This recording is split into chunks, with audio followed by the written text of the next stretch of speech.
बिहार में नतीजे आए, कुछ दिन बीत चुके हैं। अब सत्र में विधायकों का शपथ ग्रहण भी हो गया, राज्यपाल का अभिभाषण भी हो गया, लेकिन दोनों के बीच काफी खटास आ गई है। दोनों के बीच यानी आरजेडी और कांग्रेस के बीच हार को लेकर एक दूसरे के ऊपर दोषारोपण हो रहा है, एक दूसरे के ऊपर आरोप प्रत्यारोप का दौर चल रहा है। ऐसे में सवाल ये उठता है कि क्या वाकई में इनके रिश्तों में खटास आ गई है? क्या एक दूसरे को दोष देकर दोनों अपनी अपनी भड़ास निकाल रहे हैं, या फिर अभी मंथन होना बाकी है? हमारे साथ हमारे वरिष्ठ सहयोगी राकेश रंजन जी हैं। राकेश जी, जिस तरह से एक दूसरे पर दोषारोपण हो रहा है, देखिए सही तरीके से मंथन होना चाहिए था हार को लेकर, लेकिन यहां दोषारोपण हो रहा है, क्या मायने हैं इसके?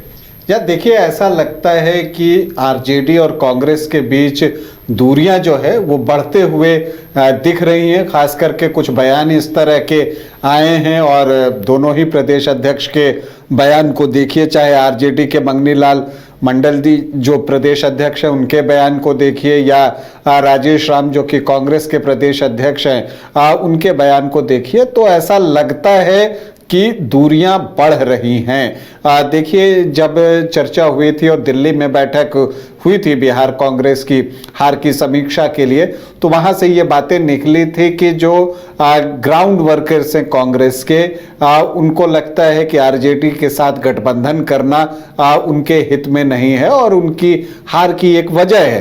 तो इसी पर जो बयान आया था आरजेडी की तरफ से मंगनी लाल मंडल का कि अगर ऐसा है तो वो गठबंधन छोड़ने के लिए मुक्त हैं, अकेले लड़कर देख लें, उनको भी पता चल जाएगा। तो एक तरह से उन्होंने चुनौती दे दी थी। इसके बाद सदाकत आश्रम में जो कांग्रेस की बैठक हुई, वो प्रदेश कांग्रेस की बैठक थी, समीक्षा बैठक की थी, और इसमें भी तमाम बड़े नेता आए हुए थे प्रदेश के कांग्रेस के।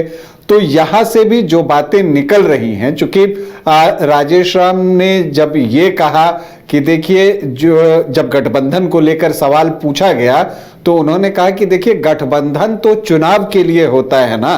तो जब ये बात होती है कि ये एक इलेक्शन के लिए ही गठबंधन होता है, और फिर वो कहते हैं अभी तो कोई चुनाव नहीं है, तो ये शब्द आपको एक दूरी की तरफ इशारा करता है। कहने का मतलब कि अभी कांग्रेस चाहती है कि वो ग्राउंड लेवल पर अपने संगठन को मजबूत करे, और सोर्सेज बताते हैं कि जो आला कमान है उधर से भी यही निर्देश है कि आप पार्टी को ग्राउंड लेवल पर मजबूत कीजिए। जो यहाँ पर कांग्रेस के वर्कर्स हैं उनको हमेशा लगता है कि आरजेडी के ऊपर जो बहुत ज्यादा निर्भरता हो गई कांग्रेस की, उससे उसको नुकसान हुआ, और शॉर्ट टर्म गेन के लिए जो है कांग्रेस ने जो है दीर्घकाल में अपने आप को कमजोर किया है। देखिए, बिहार में कांग्रेस आखिरी बार 1985 में जीती थी, और उसके बाद ग्रेजुअली आप देखिएगा कि उसका ग्राफ जो है वो नीचे जा रहा है। उसके वोटर्स जो हैं वो छिटके हैं, जो सामान्य जाति के वोटर्स हैं वो बीजेपी की तरफ शिफ्ट हो गए, और जो उनका मुस्लिम वोटर्स थे वो आरजेडी की तरफ शिफ्ट हो गए। तो इससे उनके वोटों में कमी आई, और इसी वजह से अल्टीमेटली उनकी जो डिपेंडेंसी है वो आरजेडी पर धीरे धीरे बढ़ती चली गई। और अब जो कांग्रेस के वर्कर्स हैं, जो कांग्रेस के समर्थक हैं, उनको लगता है कि आरजेडी के साथ गठबंधन से उनको नुकसान है, और ये बातें आरजेडी को चुभ रही हैं। और आरजेडी ने ये बातें कही हैं कि देखिए, कि अगर उनको ऐसा लगता है कि हमारी वजह से हुआ है तो वो स्वतंत्र हैं कि गठबंधन छोड़ दें और वो खुद से चुनाव लड़ें, उनको पता चल जाएगा। और ये भी बात होती है कि उन्होंने 61 सीटों पर चुनाव लड़ा, सिर्फ 6 जीते हैं। तो इस पर कांग्रेस का कहना है कि अगर हमने 61 में 6 जीते हैं तो आरजेडी ने भी तो 25 सीट ही जीते हैं।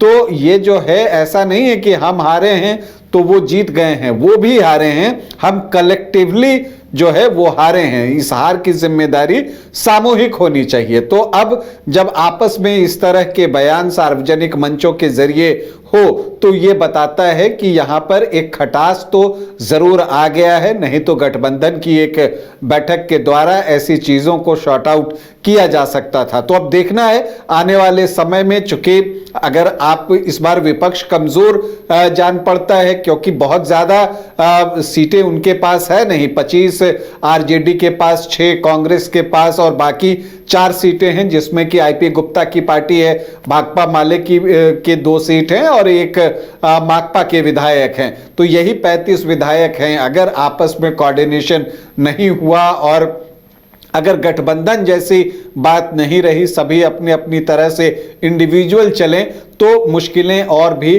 बढ़ सकती हैं। तो वैसे फिलहाल जो अभी तक देखकर लग रहा है उदय कि जो दूरियां हैं दोनों के बीच, खास करके आरजेडी और कांग्रेस के बीच, वो बढ़ती चली जा रही हैं। चलिए, तो ये दूरियां लगातार बढ़ रही हैं और इन दूरियां बढ़ने का परिणाम क्या होगा, इसके लिए हमें भी थोड़ा इंतजार करना होगा, क्योंकि मंथन की बजाय आरोप प्रत्यारोप चल रहा है और एक दूसरे पर दोषारोपण देखने को मिल रहा है। अरे कहाँ चले सुबह सुबह? अरे चिंटू इंजीनियर, घर बन रहा है ना, टीएमटी रिबार लेना है। कौन सा? कोई भी सस्ता वाला। और नया फोन? हाँ। ये कैसे लिया? ये स्टोरेज, कैमरा, डिस्प्ले सब चेक करके लिया है। अच्छा, तो फोन के लिए इतना रिसर्च और घर के लिए? मतलब टाटा स्टील आशियाना पे रिसर्च करोगे तभी पता चलेगा कि टाटा टिस्कॉन 550 SD में है बेहतर ताकत और लचक, जो आपके घर को दे सुरक्षा के साथ सेविंग्स भी। क्या हुआ? पहले रिसर्च करनी है ना। टाटा टिस्कॉन 550 SD, समझदार बने, बेहतर चुने। घर रहने का मकान भर नहीं, ये खुशियों की तिजोरी है। दरवाजे पर दस्तक देता पड़ोस, खिड़कियों से उमड़ आता आसमां, तारों में उलझी ऐसी ना जाने कितनी दास्तां। कहती हैं चले डायमंड सिटी, एक सफर हम सफर के साथ अपने घर तक। Diamond city, life long bonding, 500 से ज्यादा खुशहाल डायमंड परिवार। जल्दी करें, सिर्फ 200 फ्लैट बाकी। आज ही बुक करें अपना आशियाना।